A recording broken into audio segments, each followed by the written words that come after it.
देख रहे हैं आप। मैं हूं अदिति राजपूत, मेरे साथ हैं ताबिश हुसैन और हम शुरुआत कर रहे हैं कर्नाटक से, जहां पर बीजेपी को एक और बड़ा झटका लगा है। जगदीश शेट्टार, जिन्होंने इस्तीफा दे दिया था पार्टी से टिकट न मिलने से नाराजगी के चलते, अब वो कांग्रेस में शामिल होने जा रहे हैं। और जगदीश शेट्टार ये दावा कर चुके हैं कि उत्तर कर्नाटक जो है वहां पर 20 से 25 सीटों का नुकसान जो है वो बीजेपी को उठाना पड़ सकता है। तो यहाँ पर सवाल ये है कि क्या ये बीजेपी के लिए बड़ा झटका है? कांग्रेस में आने से इनके कितना फर्क वहां के चुनाव में पड़ेगा?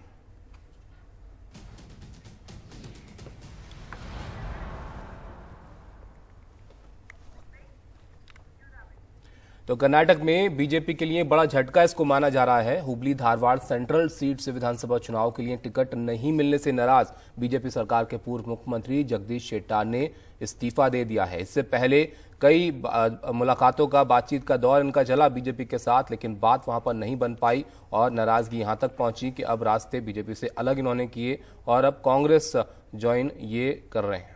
और यहाँ पर आप तस्वीरें देख रहे हैं बेंगलुरु में केपीसीसी यानी कि कांग्रेस प्रदेश कांग्रेस कमेटी का जो दफ्तर है, वहां पर कांग्रेस अध्यक्ष मल्लिकार्जुन खड़गे जो है वो नजर आ रहे हैं और कुछ ही देर में अब वो मीडिया को संबोधित भी करेंगे। इनको जो जगदीश शेट्टार है उनकी कांग्रेस में ज्वाइनिंग को लेकर, तो यहाँ पर जगदीश शेट्टार जो है टिकट न मिलने से नाराज थे और वो बार बार इसे अपना अपमान बता रहे थे।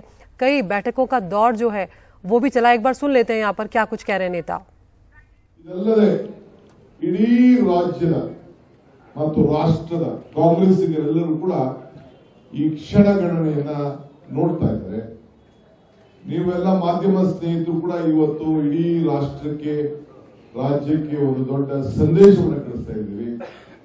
ಒಬ್ಬ ಸರಳ ಸಜ್ಜನಿಕೆಯ ಶ್ರೇಷ್ಠ ರಾಜಕಾರಣಿ, 6 ಬಾರಿ ಶಾಸಕರಾಗಿದ್ದವರು, ಸೋಲಿಲ್ಲದ ಸರ್ದಾರ, ಸ್ವಾಭಿಮಾನಿ. ಬಹುಶಃ ಅವರ ಹೆಸರಿನಲ್ಲಿ ಒಂದು ಸಣ್ಣ ಕಪ್ಪುಚುಕ್ಕೆ ಇಲ್ಲದೆ ಒಂದು ರಾಜಕಾರಣ ಮಾಡಿಕೊಳ್ಳುವಂತ ವ್ಯಕ್ತಿ. ಸುಮಾರು 40-45 ವರ್ಷ ಸಂಘ ಪರಿವಾರ, ಬಿಜೆಪಿ ಎಲ್ಲ ಕೂಡ ಕೆಲಸ ಮಾಡಿ ಎಸ್ ಎಂ ಕೃಷ್ಣರವರು ಇದ್ದಂತ ಸಂದರ್ಭದಲ್ಲಿ ವಿರೋಧ ಪಕ್ಷದ ನಾಯಕರ ಕೆಲಸ ಮಾಡಿದ್ದಾರೆ. ಸಿದ್ದರಾಮಯ್ಯ ಸಾಹೇಬ್ ಇದ್ದಂತ ಸಂದರ್ಭದಲ್ಲಿ ವಿರೋಧ ಪಕ್ಷದ ನಾಯಕರ ಕೆಲಸ ಮಾಡಿದ್ದಾರೆ. ಪಕ್ಷದ ಹುದ್ದೆ, ಅಧ್ಯಕ್ಷ ಸ್ಥಾನ ಎಲ್ಲ ಕೂಡ ಅಲಂಕರಿಸಿದ್ದಾರೆ. ಇವತ್ತು ಇಡೀ ರಾಷ್ಟ್ರಕ್ಕೆ ಒಂದು ದೊಡ್ಡ ಸಂದೇಶವನ್ನ ಕೊಡಲಿಕ್ಕೆ ನಮ್ಮ ಮುಂದೆ ನಿಂತಿದ್ದಾರೆ. ಇದಲ್ಲದೆ ಅವರು ಈ ಎಲ್ಲ ಸಂಘಟನೆ ಜೊತೆಗೆ ಈ ರಾಜ್ಯದ ಮುಖ್ಯಮಂತ್ರಿಯಾಗಿ, ಉಪಮುಖ್ಯಮಂತ್ರಿಯಾಗಿ, ವಿರೋಧ ಪಕ್ಷದ ನಾಯಕರಾಗಿ, ಸ್ಪೀಕರ್ ಆಗಿ ಕೂಡ ಇವತ್ತು ಅವರು ಕೆಲಸವನ್ನ ಇವತ್ತು ಮಾಡಿದ್ದಾರೆ. ಅಂತ ವಿಶೇಷ ವ್ಯಕ್ತಿ. ಇಡೀ ರಾಜ್ಯಕ್ಕೆ ಎಲ್ಲ ಪಕ್ಷಗಳು ಕೂಡ ಒಂದು ಆಶ್ಚರ್ಯ ಮೂಡುವಂತ ಒಂದು ದೊಡ್ಡ ಶಕ್ತಿ ನಮ್ಮ ಮುಂದೆ ಕೂತಿದೆ. ಅವರಿಗೆ Jagadish Shettar saab, on behalf of the Congress men, on behalf all the Congress workers, we would like to welcome you on this great occasion.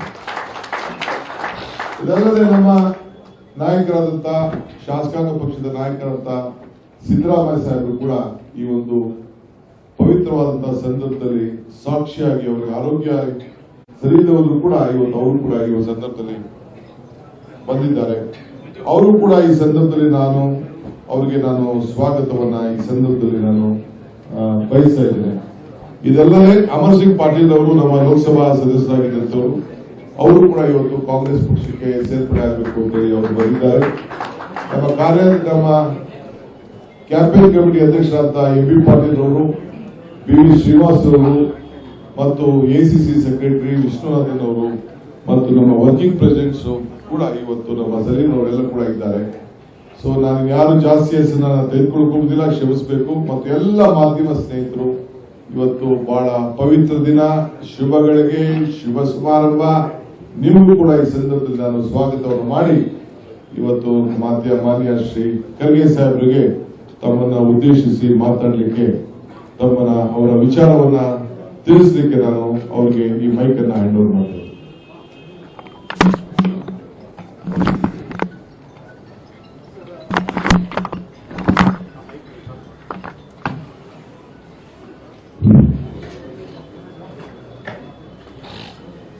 ಕೆಪಿಸಿಸಿಯ ಅಧ್ಯಕ್ಷರಾದ ಶಿವಕುಮಾರ್ ಅವರೇ, CLP ನಾಯಕರು ಮಾಜಿ ಮುಖ್ಯಮಂತ್ರಿಗಳ ಶ್ರೀಮಾನ್ ಸಿದ್ದರಾಮಯ್ಯನವರೇ ಹಾಗೂ ವಿಶೇಷವಾಗಿ ಇವತ್ತು ನಮ್ಮ ಪಕ್ಷಕ್ಕೆ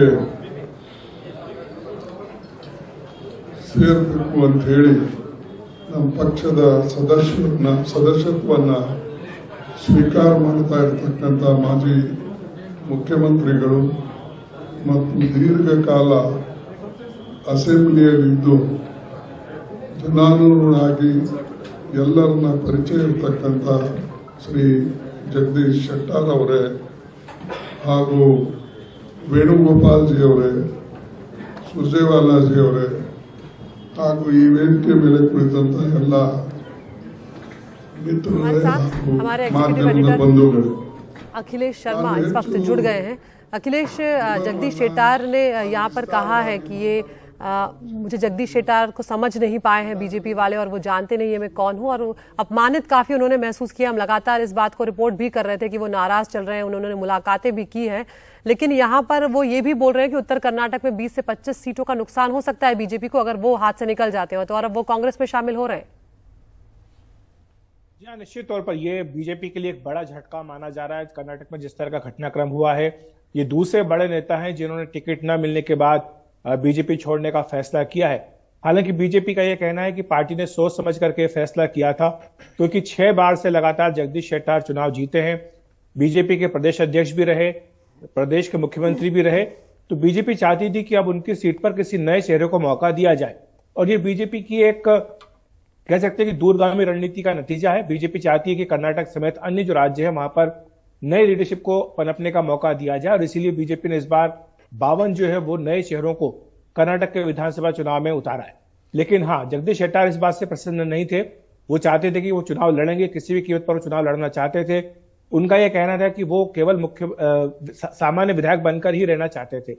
हालांकि जो सूत्र में बता रहे हैं कि जब धर्मेंद्र प्रधान उनसे मिलने के लिए गए घर पर, और अन्य पार्टी के वरिष्ठ नेता भी, मुख्यमंत्री मुंबई भी उनके साथ थे, तो कई तरह के ऑफर उनको दिए गए। कहा गया कि आप केंद्र की राजनीति में आ जाइए, केंद्र में आपको मंत्री भी बनाया जा सकता है। ये सारी बातें हुई कि आप राज्य की राजनीति छोड़ दें, लेकिन वो इसके लिए तैयार नहीं हुए और उन्होंने चुनाव लड़ने का फैसला कर लिया था। इसीलिए उन्होंने बीजेपी से इस्तीफा दिया। अब वो कांग्रेस पार्टी में शामिल हो रहे। ये जो हुबली धारवाड़ का एरिया है, वहां पर उनका काफी प्रभाव है। लिंगायत, ताकतवर लिंगायत नेता वो हैं, और इससे सबसे ज्यादा नुकसान अगर किसी को होगा तो मुझे लगता है कि केंद्रीय मंत्री प्रहलाद जोशी को होगा, जो कि उसी इलाके से लोकसभा के सांसद हैं और जगदीश शेट्टार के बेहद करीबी भी माने जाते हैं। तो अगर शेट्टार की बगावत हुई है तो निश्चित तौर पर जो उनका समर्थक वोट बैंक है वो बीजेपी की ओर से खिसक कर उनकी ओर आएगा। 1 साल के भीतर ही लोकसभा के भी चुनाव हैं, तो ऐसे में बीजेपी को आगे का भी सोचना होगा कि इस इलाके में किस तरह से इस नुकसान की क्षतिपूर्ति की जाए। और ये निश्चित तौर पर बीजेपी के लिए, जैसा मैंने कहा, कि बड़ा झटका है, क्योंकि जगदीश शेट्टार कर्नाटक की राजनीति में एक बड़ा नाम। हमारे साथ निहाल भी हैं अखिलेश जी, उनके पास चलते हैं। निहाल, अखिलेश जी बता रहे थे कितना इनका प्रभाव वहां पर रहा है, किस कद के ये नेता हैं, नाराजगी हुई बीजेपी से, रास्ते अलग हो गए, लेकिन कर्नाटक की सियासत के लिहाज से आप समझाइए कितना बड़ा प्रभाव वहां की राजनीति में जगदीश शेट्टार के कांग्रेस ज्वाइन करने से पड़ेगा, कितना असर ये वहां पर रखते हैं? देखिए, जगदीश शेट्टार पिछले तकरीबन 5 दशकों से बीजेपी और आरएसएस से जुड़े रहे हैं, साथ ही साथ 6 बार वो विधायक रहे हैं। तो आप समझ सकते हैं कितना बड़ा कार्डर है, कितना बड़ा उनका अपना एक देश है, और काफी बड़े नेता वो उत्तर कर्नाटक के माने जाते हैं। उत्तर कर्नाटक से 50 के आसपास सीटें हैं। एक तरफ जगदीश शेट्टार अलग हो गए बीजेपी से, दूसरी तरफ लक्ष्मण सावदी अलग हो गए। भले ही लक्ष्मण सावदी पिछली बार चुनाव हार गए थे, लेकिन वो बहुत ही ताकतवर नेता है, और जितना उस इलाके में बेलगाम, गुलबर्गा, ये सब जो इलाके हैं वहां उनका काफी प्रभाव है। कि जो 50 के आसपास जो सीटें उत्तर कर्नाटक की, जहां सबसे ज्यादा सीटें बीजेपी जीती थी लिंगायतों की, वहां से 2 बड़े नेता अगर बीजेपी से अलग हो गए हैं, तो जितना असर स्थानीय एमपी के चुनाव पर पड़ेगा उससे कहीं ज्यादा असर बीजेपी पर पड़ेगा, इसमें कहीं कोई दो राय नहीं है। और कांग्रेस काफी अब आक्रामक हो गई है। कांग्रेस बार बार कह रही है कि पहले येदियुरप्पा जैसे शक्तिशाली मास लीडर को हटाया बीजेपी ने, उन्हें नाराज किया, उसके बाद ये 2 और बड़े नेताओं को निकाल दिया है, पार्टी ने टिकट नहीं दिया। और मडाल विरूपक्षा बहुत बड़े नेता थे, बुजुर्ग नेता हैं, उनकी भी अपनी एक पकड़ थी सिन्नागिरी कॉन्स्टिट्यूएंसी में। जिस तरह से जब बीजेपी सत्ता में थी उनके खिलाफ वहां पर छापेमारी हुई, उससे भी एक गलत मैसेज गया। तो कुल मिलाकर के एक तरह से आप कह सकते हैं कि लिंगायतों के में नाराजगी कहीं ना कहीं इन सारी बातों को लेकर के, और इसका खामियाजा सीधे तौर पर बीजेपी को ही भुगतना होगा, इसमें कहीं कोई दो राय नहीं। बात 1 और 2 सीट की नहीं है, ये बात पूरे 50 सीटों की है जो उत्तर कर्नाटक में काफी बैटर करती है, जहां पर लिंगायतों का बहुत ही डोमिनेंस है। जी निहाल, यहाँ पर क्या कुछ जानकारी मिल रही है कि कांग्रेस में इस वक्त जब वो पहुंच गए, वो शामिल हो चुके हैं, तो क्या उन्हें मिलने वाला है? सिर्फ टिकट तक का ये मामला है या किसी पद की भी बात है, या मुख्यमंत्री पद की दावेदारी भी क्या शेट्टार कर सकते हैं?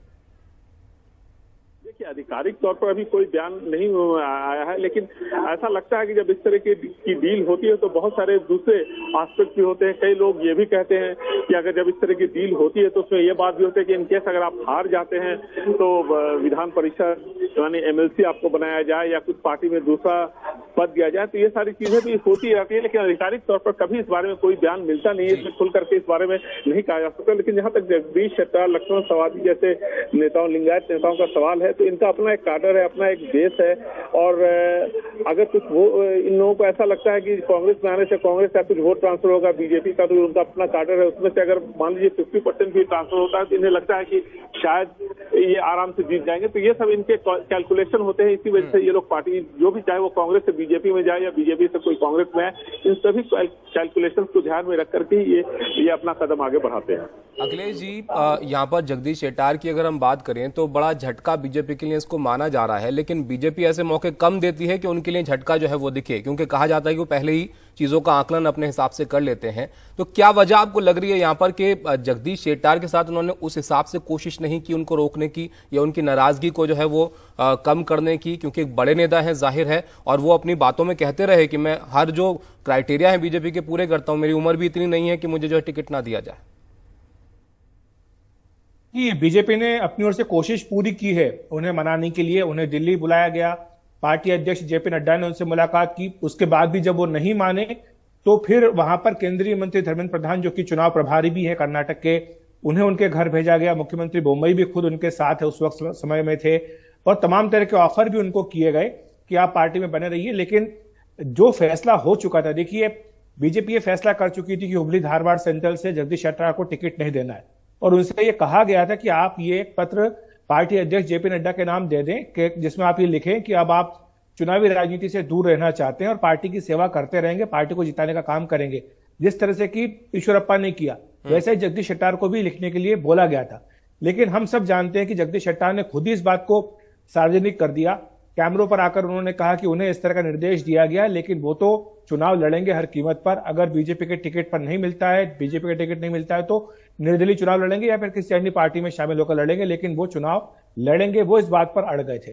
तो ये बीजेपी आलाकमान के लिए बहुत मुश्किल परिस्थिति हो गई थी, क्योंकि अगर जगदीश शेट्टार को टिकट दिया जाता तो कल से ईश्वरप्पा पूछ सकते थे कि मैंने आपका क्या बिगाड़ा था, आपने मुझसे तो ये कह दिया कि आप इस तरह का पत्र लिखे, लेकिन जब जगदीश शेट्टार ने बगावत कर दी जी, वो कुछ कह रहे हैं, एक बार सुन लेते हैं। तो बहुत से चीजें अब हमारे शक्ति जुड़ गई है।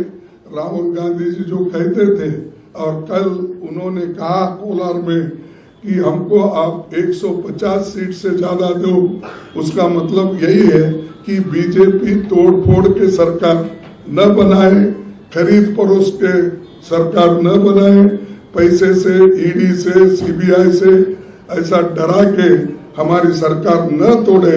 इसीलिए मैक्सिमम सीट कांग्रेस को मिलना ये एक ही हमारा निशाना है, और उस निशान को, उस टारगेट को साधने के लिए हम पूरे लोग कोशिश करेंगे। और मैं फिर तहे दिल से उनका स्वागत करता हूं, उनको शुक्रिया अदा करता हूं कि वो उसी नियत से काम करेंगे जिस नियत से उस पार्टी में उन्होंने काम किया है, और उसका फायदा जरूर हम सबको मिलेगा। ये कहते हुए मैं अपने प्रेस कॉन्फ्रेंस के 4 शब्द को समाप्त करता हूं। जय Hind. First we are going to. तो यहाँ पर डीके शिव कुमार आप देख रहे हैं, मल्लिकार्जुन खड़गे को देख रहे हैं, जगदीश शेट्टार जो हैं अब वो औपचारिक रूप से कांग्रेस में यहाँ पर शामिल हो गए। 6 बार के विधायक, पूर्व विधानसभा स्पीकर, पूर्व मुख्यमंत्री, तो बीजेपी के दिग्गज नेता जगदीश शेट्टार अब कांग्रेस में शामिल हो गए, और देखना होगा कि चुनाव में किस तरह का नुकसान जो है बीजेपी को इन बड़े लिंगायत नेता को खोकर उठाना पड़ता है।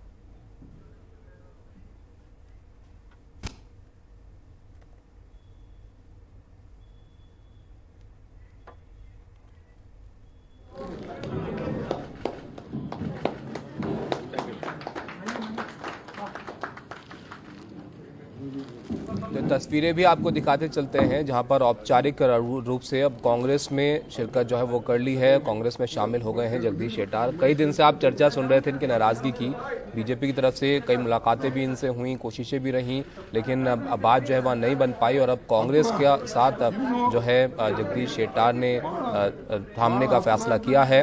अब राजनीतिक रूप से बड़े मायने यहाँ पर इस बात के निकाले जा रहे हैं कि एक कद्दावर नेता है कर्नाटक के, बड़ा असर इनका माना जाता है वहां पर, तो कैसा इसका इनका असर रहेगा इस बार के चुनाव में। एक ब्रेक के लिए रुकते हैं यहाँ पर।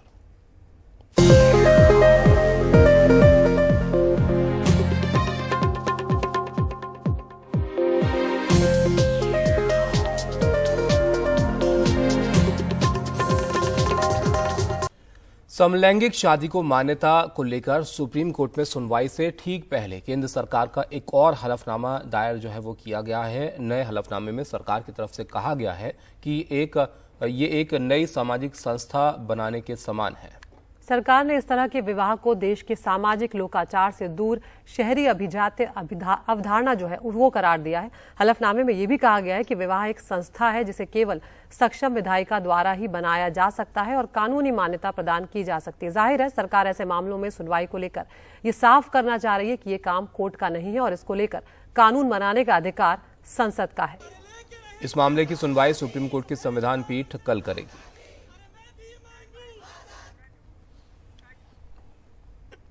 और अब कोरोना के मामलों की बात करते हैं। हालांकि कल के मुकाबले आज मामलों में मामूली सी कमी है, लेकिन जिस तरह केस लगातार बढ़ते जा रहे हैं ये साफ हो गया है कि अब सतर्कता बरतना बेहद जरूरी है। बीते 24 घंटों में 10,093 नए मरीज सामने आए हैं, जबकि 19 मरीजों की मौत हुई है। और अब एक्टिव केस भी आप देखिए यहाँ पर तो 57,542 हो गए हैं और यही चीज जो है वो चिंता बढ़ा रही है कि मामले भी बढ़ रहे हैं, एक्टिव मामलों की संख्या भी बढ़ रही है और रोजाना की संक्रमण दर जो है वो अब बढ़कर 5.61% हो गई है। 24 घंटे में 6,248 मरीज ठीक हुए हैं। महाराष्ट्र में एक्टिव मामले देखिए तो 5,916 हो गए हैं और दिल्ली में फिलहाल सबसे चिंता वाली बात यह है कि यहाँ पर संक्रमण दर जो है वो 29.68% के पार है और दिल्ली में सक्रिय कोरोना के मामले 5,297 हो गए हैं।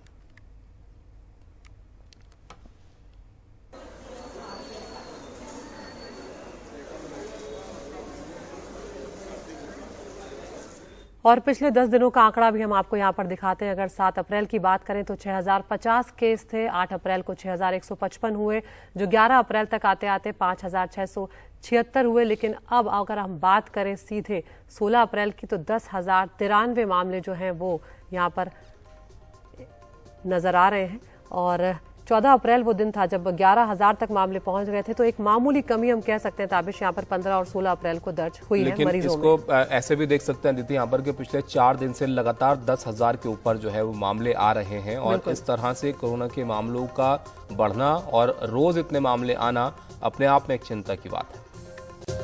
तो अब वक्त हो गया है टॉप 5 का। पिछले 2 घंटों में हमने आपको तमाम खबरें दिखाई और अब आप चुन सकते हैं अपनी पसंद की खबर। तो पहली खबर है यहाँ पर नवी मुंबई से जो आई। समारोह पर सवाल उठे हैं कि इतने इंतजाम नाकाफी थे कि गर्मी के चलते वहां पर 11 लोगों की मौत हो गई है। और अतीक अशरफ की हत्या का मामला जो है वो सुप्रीम कोर्ट पहुंचा है और यहां पर जांच की मांग इसको लेकर की गई है। शराब घोटाले से जुड़ी खबर आई जहां दिल्ली के मुख्यमंत्री अरविंद केजरीवाल से 9 घंटों में 56 सवाल पूछे गए। कर्नाटक में बड़ा बदलाव हुआ है, बीजेपी को झटका यहां पर लगा है। जगदीश शेट्टार कांग्रेस के साथ यहां पर चले गए। और 5वीं खबर समलैंगिक शादी पर कानून का अधिकार संसद को, ये केंद्र सरकार की तरफ से साफ कर दिया गया और एक बार फिर से हलफनामा दायर कर समलैंगिक शादी का विरोध किया है, याचिका खारिज करने की मांग की है। तो YouTube पर आपको जाना है, इन 5 में से किसी एक खबर को चुनना है, उसे हम आपको विस्तार से दिखाएंगे।